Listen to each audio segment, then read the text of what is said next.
یا رسول اللہ مدد کیجئے خدا کے واسطے، یہ سرکار کی جو مدد ہم مانگتے ہیں، شیطان جو ہے وہ اس پر بھی بندے کو وسوسہ ڈالتا ہے۔ دیکھو نبی کریم صلی اللہ علیہ وسلم سے مدد مانگنا یہ تو شرک ہے۔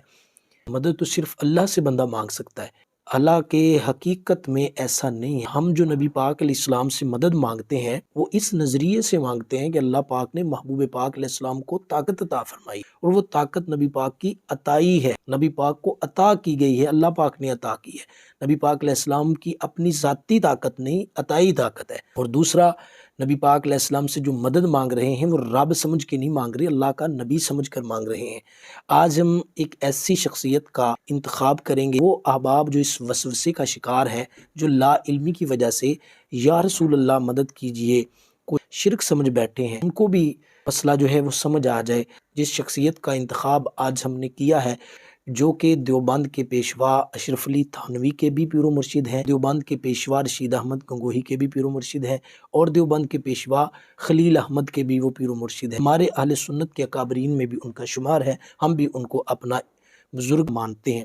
جب وہ شخصیت جس نے علم پڑھا، حدیث پڑھی اور پھر نچوڑ نکالا، پھر خلافت میں ملی اور اتنے بڑے منصب پہ فائز ہیں، اور دیوبند والے بھی، اہل سنت والے بھی ان کو مانتے ہیں۔ دیوبند کے علماء جو ہیں جن کے میں نے نام لیے، وہ تو ویسے بھی ان کے مرید ہیں، جو کہ متفقہ شخصیت ہیں۔ اپنے نچوڑ سے، اپنے علم سے جو انہوں نے ساری زندگی نچوڑ نکالا، اس نچوڑ پر ہم غور کر لیں تو پھر یہ سارے مسائل جو ہیں وہ حل ہو جائیں۔ یہ حاجی امداد اللہ مہاجر مکی رحمۃ اللہ علیہ کی کتاب کلیات امدادیہ ہے۔ حضرت حاجی امداد اللہ مہاجر مکی رحمۃ اللہ علیہ عرض کرتے، یا رسول کبریا فریاد ہے، یا محمد مصطفیٰ فریاد ہے، آپ کی امداد ہو میرا یا نبی حال ابتر ہوا فریاد ہے، سخت مشکل میں پھنسا ہوں آج کل، اے میرے مشکل کشا فریاد ہے۔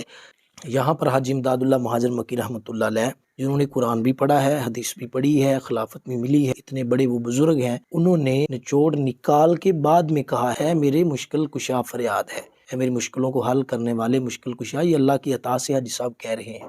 میری کشتی کنارہ پر لگاؤ یا رسول اللہ، جہاز امت کا حق نے کر دیا ہے آپ کے ہاتھوں، بس اب چاہو باؤ یا تراؤ یا رسول اللہ۔ تو ناظرین اکرام، حضرت حاجی امداد اللہ مہاجر مکی رحمۃ اللہ علیہ، جو کہ پیشوائے دیوبند کے بڑے پیر و مرشد ہیں، اس مسئلے کی اچھے انداز سے وضاحت کر کے گئے کہ اگر تم اس کو شرک کہو تو حاجی صاحب بھی مشرک ہوئے، جنہوں نے ان کی بیعت کی، پھر ان کا کیا بنے۔